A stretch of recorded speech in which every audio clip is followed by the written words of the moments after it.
Shalom Elohim Bapak Ibu yang diberkati oleh Tuhan. Bertemu lagi kita 15 menit di hadirat Allah pada pagi hari ini. Jika kita bisa bangun sehat dan kuat itu karena anugerah Tuhan.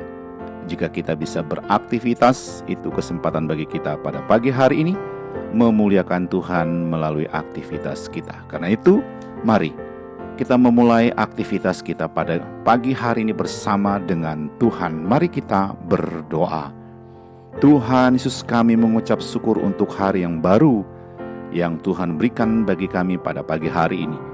Jika kami bisa bangun sehat dan kuat itu karena anugerah Tuhan. Jika kami bisa beraktivitas, itu kesempatan bagi kami pada pagi hari ini memuliakan Tuhan melalui aktivitas kami.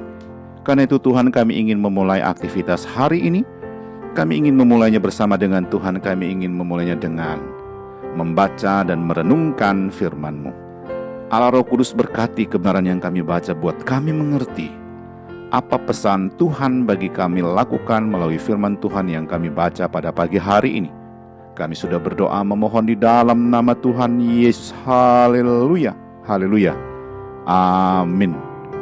Saudara yang diberkati oleh Tuhan, pembacaan firman Tuhan kita pada pagi hari ini terambil dalam kitab 2 Raja-Raja pasal yang kelima, ayat yang ke-9 sampai dengan ayat yang ke-27. Sekali lagi saya mengulanginya, pembacaan firman Tuhan kita pada pagi hari terambil dalam kitab 2 Raja-Raja pasal yang kelima, ayat 9 sampai dengan ayat yang ke-27. Saya tidak akan membaca seluruh bagian ayat firman Tuhan ini bagi kita pada pagi hari ini, tetapi saya hanya membaca salah satu ayat sebagai dasar daripada perenungan kita. Firman Tuhan dalam kitab 2 Raja-Raja pasal yang kelima ayat 26 sampai dengan ayat yang ke-27 berbunyi demikian. Tetapi kata Elisa kepadanya, tetapi penyakit kusta Naaman akan melekat kepadamu dan kepada anak cucumu untuk selamanya. Haleluya. Sekali lagi saya mengulanginya, pembacaan firman Tuhan kita pada pagi hari ini terambil dalam 2 kitab Raja-Raja pasal yang kelima ayat 26 sampai dengan ayat yang ke-27. Firman Tuhan berbunyi demikian. Tetapi kata Elisa kepadanya, tetapi penyakit kusta Naaman akan melekat kepadamu dan kepada anak cucumu untuk selama-lamanya. Haleluya. Saudara yang diberkati oleh Tuhan, judul renungan kita pada pagi hari ini adalah akibat dikuasai keserakahan. Sekali lagi saya mengulanginya, judul renungan kita pada pagi hari ini adalah akibat dikuasai keserakahan.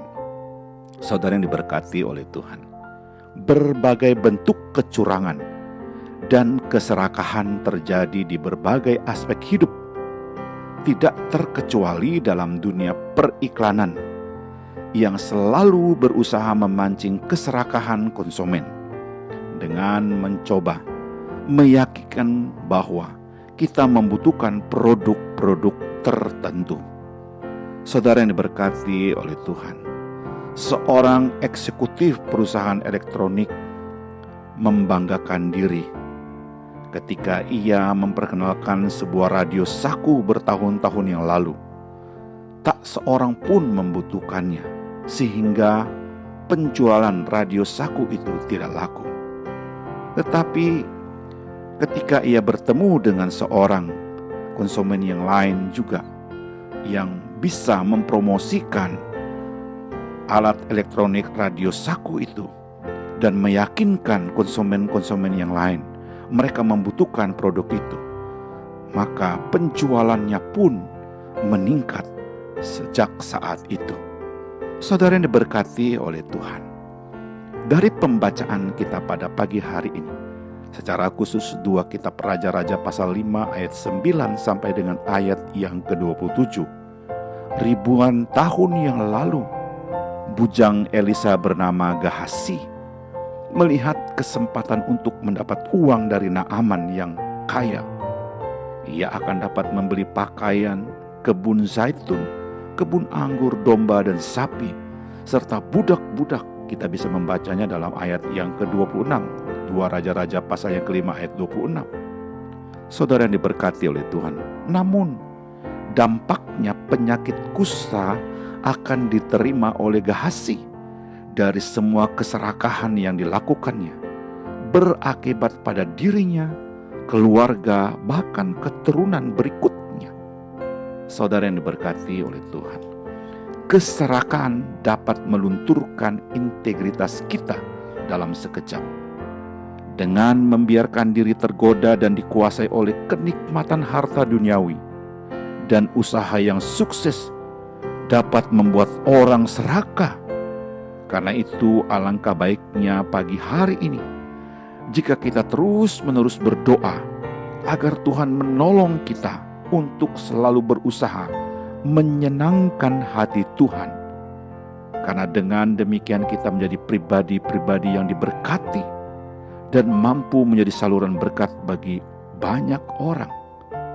Saudara yang diberkati oleh Tuhan, hidup dengan hasil usaha sendiri akan membawa kepuasan tersendiri, terlebih lagi mempermuliakan Tuhan.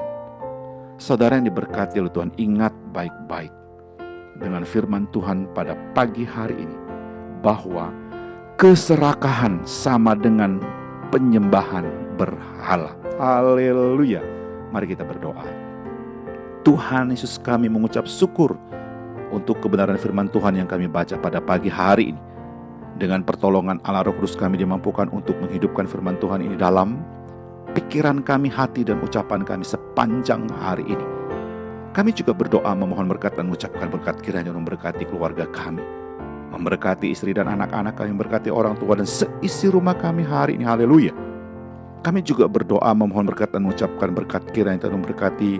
Jikalau pada pagi hari ini ada keluarga yang sakit lemah tubuh, kami berdoa di dalam nama Yesus, Tuhan sembuhkan, pulihkan kesehatan mereka. Jikalau ada keluarga yang saat ini bergumul dengan usaha dan pekerjaan mereka, bergumul dengan kehidupan rumah tangga mereka, bergumul dengan kehidupan anak-anak mereka, bergumul dengan masa depan keluarga, oh Tuhan, Engkau hadir memberikan pertolongan jalan keluar bagi keluarga yang sedang bergumul hari ini. Haleluya. Kami juga berdoa memohon berkat dan mengucapkan berkat kiranya Tuhan memberkati rekan-rekan sekerja kami, memberkati rekan-rekan sepelayanan kami, dan memberkati orang-orang yang kami jumpai hari ini. Kami siap untuk beraktivitas hari ini Tuhan, karena kami sangat yakin ada firman Tuhan yang sudah kami baca, ada Allah Roh Kudus yang menuntun membimbing kami beraktivitas. Kami sudah berdoa memohon di dalam nama Tuhan Yesus. Haleluya, haleluya, amin.